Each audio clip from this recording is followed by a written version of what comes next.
सत्ता परिवर्तन के बाद किसको किसको खतरा है? बड़े बड़े चेहरे बताए दो चार। देखिए, सत्ता परिवर्तन के बाद बड़े बड़े चेहरे की बात कीजिए तो हमारे हिसाब से तो राहुल गांधी तो नरेंद्र मोदी को छोड़ेगा नहीं जी। वो तो कितना, और विपिन रावत को मरवा दिया, अग्निवीर ला दिया, क्या क्या किया, नोटबंदी किया, बोला 2000 एगो आपको हम सम्मान करते हैं। श्वेता सिंह जानते होंगे कितना बड़ा एंकर है, तो कह रही थी कि धरती के तर में चिप रहेगा फिर भी यहाँ सिग्नल मारेगा मोदी के पास कि यहाँ 2000 का नोट रखल है। हेलीकॉप्टर पर बैठे हैं। वो कहें बोलेंगे कि खरीद देंगे पब्लिक को, यहाँ मिलता है निमको नहीं। रोजगार के लेके यहाँ तो सबसे पहली है कि गवर्नमेंट का 18% GST है एजुकेशन पे। तो मिडिल क्लास फैमिली है, उनको थोड़ा प्रॉब्लम है। क्या आपके सांसद ने कोई ऐसा काम किया जो आपको फायदा पहुंचा? आज तक बिहार में कोई संसद बिहार में कोई काम ही नहीं किया, लूटने का काम किया। 100 रुपये सब्जी है, कोनो घर में कम से कम जिसको 10 परिवार है तो 2 किलो सब्जी चाहिए, 200 रुपया उसी में गया। 100 रुपये मसाला है, 200 रुपये तेल है। आप ही कहिए जो पूर्ति होगा? यहाँ पर कोई मजदूरी नहीं है। टोटल मजदूर अगर बाहर न जाए तो रोटी पर नीमक नहीं किसी को मिलेगा। ऐलान करेगा हम तुमको हेलीकॉप्टर खरीद देंगे संसद में। ये हमारे ललित जी का ही या गोपाल जी का ही क्षेत्र में घूम लीजिए, देख लीजिए कितना % आदमी को पक्का का मकान है, किसी को नहीं है। चुनाव अभी हो रहा है, उस पर हम यही कहेंगे कि जितने भी युवा हैं रोजगार के नाम पे आप वोट दीजिए। बेरोजगारी एक तरफ बढ़ी है तो उसके लिए सरकार को सोचना चाहिए।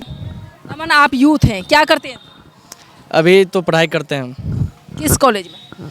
ललित नारायण मिथिला यूनिवर्सिटी में। सब्जेक्ट क्या है?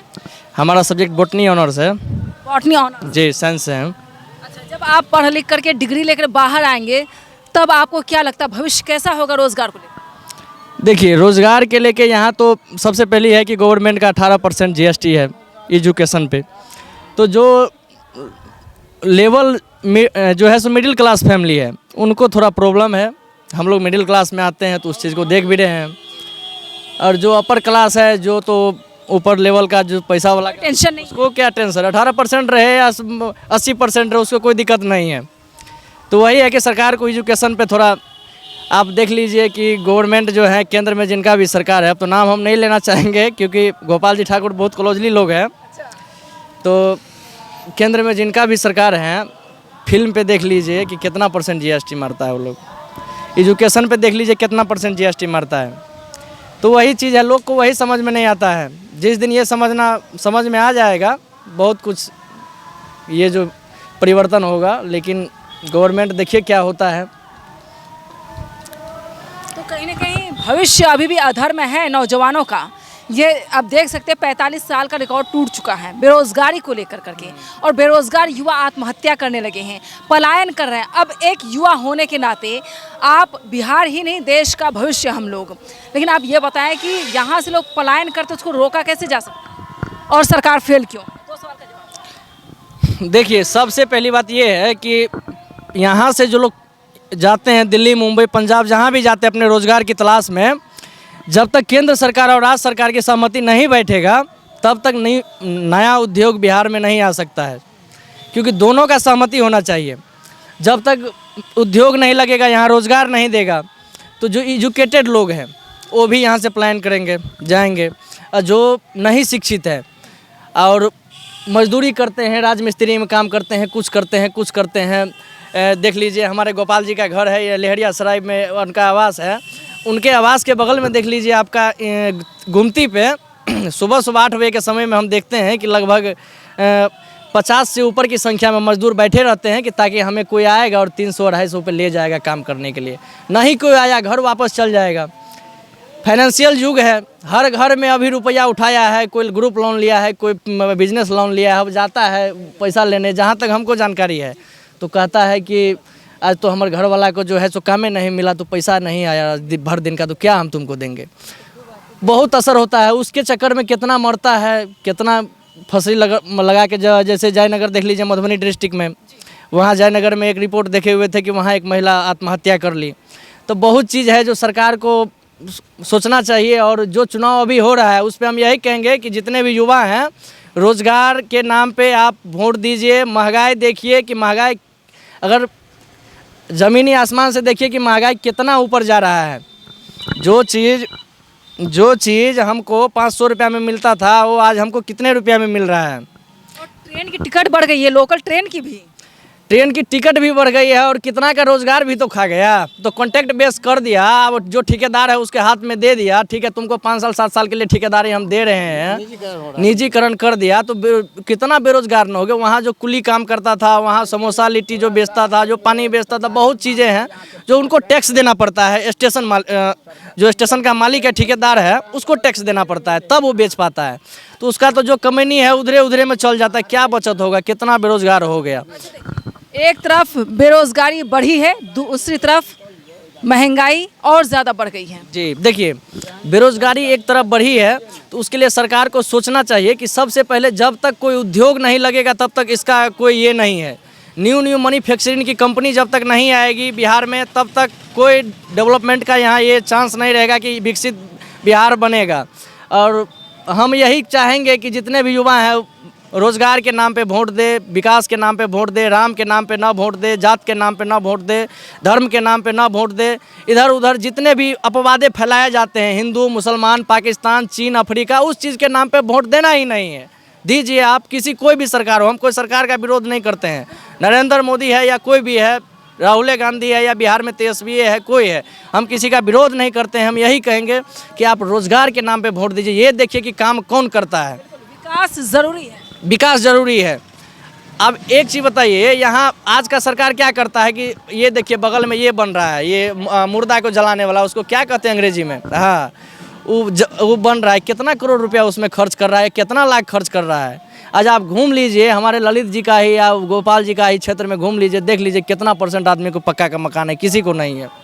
आप पर्री बताइए, आप अंदाजा बता देते हैं। पर्री गाँव चली जाइए, अरे पर्री में मुसहर है, एक भी वहाँ उसको पक्का का मकान नहीं है। पांता में मुसहर है, एक भी पक्का का मकान नहीं है। धोगामा में राम है, चमार है, जादव है, किसी को पक्का का मकान नहीं है। ग्रुप लोन लेके तो पर्सनल लोन लेके तो ये करके तो वो करके बेचारा को मकान बना बना के ये लोग जीवन यापन कर रहे हैं। और वो भी ग्रुप लोन लेने के बाद भी उससे मकान नहीं बन रहा है, कर्ज में डूब गया है। उसको जब प्रेशर बढ़ता है तो आत्महत्या करता है, घर छोड़ के भाग गया, कहीं लापता हो गया, कुछ कर लिया। बहुत सारी चीज़ें हैं। आज हमारे ये प्रधानमंत्री जी आए हुए थे दरभंगा में, आज नहीं, आज कितना दिन, कई दिन हो गया, 10-15 दिन तो हो ही गया होगा। आए हुए थे। क्या बोले हैं कि जीविका समूह हम चलाए हैं। अरे जीविका समूह आप चलाए हैं तो उसको जीविका समूह लेने में या फिर भरने में अंतर है कि नहीं है।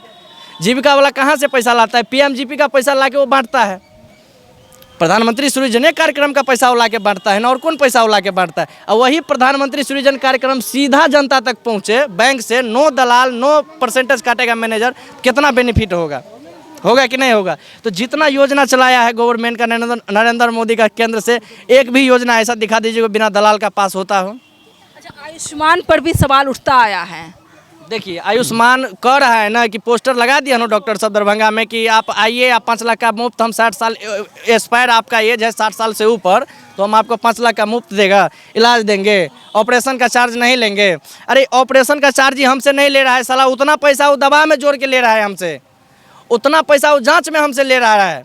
जो जांच 500 रुपया का, चाहे CBC का ऑल टेस्ट का आप बात कीजिए, जो 1000 रुपया में होने वाला है वो 5-5 हज़ार रुपया उनसे लिया जा रहा है। तो कमैनी एक तरफ आपको फ्री में जो पानी पिलाएगा तो मतलब है कि आपसे कुआं खोदवाना है। एक महिला जो कि पढ़ी लिखी नहीं थी, उन्होंने भी ऐसे सवाल उठाया था कि बेवकूफ़ बनाती है जनता को सरकार। अच्छा, आप ये बताएं कि आपने बताया कि यहाँ पर घर नहीं है, उस साइड में भी कहीं घर नहीं है। सारे गाँव हम लोग देखते सरकार नीतीश कुमार द्वारा जाति जनगणना किया गया है ना, उसका लाभ क्या मिला, कि आमदनी वगैरह किसकी कितनी है, उसके बावजूद सरकार के सामने जाति समीकरण सामने है, क्या मिला गरीबों को, क्या मिला? देखिए, जाति जनगणना होना भी ज़रूरी था और पूरा देश में होना भी चाहिए जहाँ तक हमारे ख्याल से। अरे कौन जात की कितना % जनसंख्या, कितना % जात है, उसमें कौन दबके पदान पे है, कौन सबसे निचले लेवल पे हैं, उन चीज़ों की जानकारी बायोडाटा जब तक सरकार के पास नहीं रहेगा तब तक वो कुछ नहीं कर सकता है। क्या लग रहा है बीजेपी में आने के बाद नीतीश कुमार का ओहदा वैसा ही है या कम हुआ है? देखिए नीतीश, राजनीति के तौर पर देखिए नीतीश कुमार जिस तरह से कर रहा है ना, वही साबित कर रहा है कि राजनीतिक में कोई चरित्र नहीं होता है, ठीक है। और राजनीतिक में सक्सेस वही करेगा जो जिसका कोई चरित्र नहीं है। बेनिफिट के लिए सीट बंटवारा के लिए जो भी चीज़ उनके बेनिफिट हुआ उसके लिए इधर से उधर, उधर से उधर, इधर से उधर कर सकता है और करता है। भविष्य ठीक नहीं होगा। सबसे पहली बात ये है कि जिसकी पार्टी सत्ता में है उसके पास ताकत है, पुलिस प्रशासन हर चीज़ उनके कंट्रोल में है, वो भीतर भीतर क्या कर रहा है और जब तक सत्ता में है तब तक वो साधु कहलाएगा। ये लिखित अगर हमसे कोई लेगा तो हम दे सकते हैं। सत्ताधारी पार्टी को कोई नहीं क्रिमिनल साबित कर सकता है, कोई नहीं चोर साबित कर सकता है। इस ऑल इंडिया की बात कर रहे हैं। सत्ता में है, ताकत है उसके पास, पुलिस प्रशासन है। जो विपक्ष में और केंद्र में किसकी सरकार है, यहाँ पे हमारे हिसाब से 75% राजनेता जो है वही डर से किसी पार्टी सत्ताधारी पार्टी में सटते हैं कि कहीं हमारा अरेस्टिंग ना हो जाए, कहीं हमें जेल की हवा ना लग जाए जी। फिर वही पार्टी जो अभी साधु है, जिसको अभी साधु मीडिया दिखाने में लगे हुए हैं कि ये साधु है, ये महात्मा है, वही पार्टी कल के डेट में सत्ता से बाहर होगी तो ये भी चांस हो सकती है कि वो भी चोर साबित हो सकता है। अच्छा, सत्ता परिवर्तन के बाद किसको किसको खतरा है? बड़े बड़े चेहरे बताए दो चार। देखिए, सत्ता परिवर्तन के बाद बड़े बड़े चेहरे की बात कीजिए तो हमारे हिसाब से तो राहुल गांधी तो नरेंद्र मोदी को छोड़ेगा नहीं जी। वो तो कितना, और विपिन रावत को मरवा दिया, अग्निवीर ला दिया, क्या क्या किया, नोटबंदी किया, बोला 2000 एगो आपको हम सम्मान करते हैं। श्वेता सिंह जानते होंगे कितना बड़ा एंकर है, तो कह रही थी कि धरती के तर में चिप रहेगा फिर भी यहाँ सिग्नल मारेगा मोदी के पास कि यहाँ 2000 का नोट रखल है। तो ऐसी ऐसी चीज़ें। 2000 नोट आपके पास है? नहीं, यहाँ पे 2000 का नोट है? सब टान लिया, सब जल गया, भस्म हो गया। और यही कहेंगे कि यहाँ के जनता को रोज़गार के नाम पे वोट देना चाहिए। और आप लोग से भी रिक्वेस्ट करेंगे कि थोड़ा ज़मीनी तौर पे काम कीजिए और किसी को हाईलाइट में नहीं लाना है। अरे नरेंद्र, किसी से डरना नहीं है। आप लोग बेखौफ, सुनिए, बेखौफ मीडिया है तभी आपके सामने मैं बैठी हूँ और सभी से मैं सवाल पूछ रही हूँ। माइक भी लोग जल्दी नहीं देते किसी को, मैं माइक सभी के सामने रखती हूँ कि आप बोलिए, जो अधिकार है आप सवाल। कल दरभंगा टावर के पास हंगामा हुआ मेरी वजह से, हुआ क्या, वहाँ पे भक्त आ गए और मैं भक्त को कभी मौका नहीं देती बोलने का। अंधभक्ति चाहे किसी भी पार्टी के लोग हैं वो सही नहीं है। आप अधिकार की बात कीजिए, आप विकास की बात कीजिए, मैं आपको माइक दूंगी। जी, आपने यहाँ किसी अंधभक्ति की बात नहीं की, इसलिए मैंने मौका दिया आपको बोलने का। लेकिन यूथ गुमराह हो चुके हैं, वही हिंदू मुसलमान जहर फैला दिया। मैंने लोगों से पूछा कि अमित शाह का बेटा क्या कर रहा है, और मुख्यमंत्री और मंत्रियों सांसद का बेटा कहाँ है? अमेरिका, लंदन, अलग अलग जगह में जाके पढ़ाई करते। आपके बच्चे कहाँ पढ़ते हैं? तब उनकी आंखों की पट्टी खुली। अब बताएं क्या करें? देखिए, ये तो अपनी मानसिकता की जो है मानसिकता का बात है कि राम के नाम पे, रहीम के नाम पे, अल्लाह के नाम पे किसी भी धर्म हो। देखिए, ब्लड लेते समय लोग तो धर्म नहीं देखता है। झंडा नहीं उठाना चाहिए। हम इंसान में होना चाहिए इंसानियत के नाते कि सभी धर्म को सम्मान करें। भारत राजनीति और धर्म दोनों बहुत अलग चीज़ है। उससे लोग को हट के इस बार मतदान भी करना है। और अब देखिए क्या होता है। बीजेपी तो इस बार तो कर रहा है 400 पार, लेकिन बशर्ते अब क्या होता है देखिए। आज जवाब दिया है 400 पार नहीं, उनको 420 बोलना चाहिए। अब देखिए, अलग अलग लोग जवाब दे रहे हैं। क्या करते हैं आप? मजदूरी करते हैं। मजदूरी करते हैं। घर कहाँ आप? मिसरोलिया।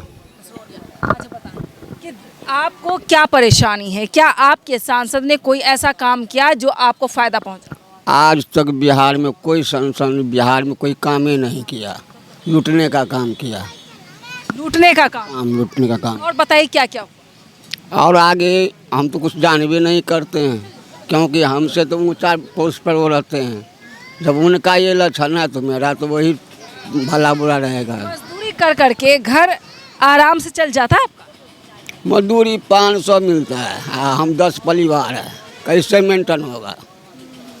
100 रुपये सब्जी है, 100 रुपये सब्जी है। कोनो घर में कम से कम जिसको 10 परिवार है तो 2 किलो सब्जी चाहिए।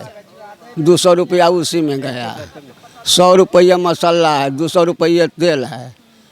आप ही कहिए जो पूर्ति होगा? यहाँ पर कोई मजदूरी नहीं है। टोटल मजदूर अगर बाहर न जाए तो रोटी पर नीमक नहीं किसी को मिलेगा।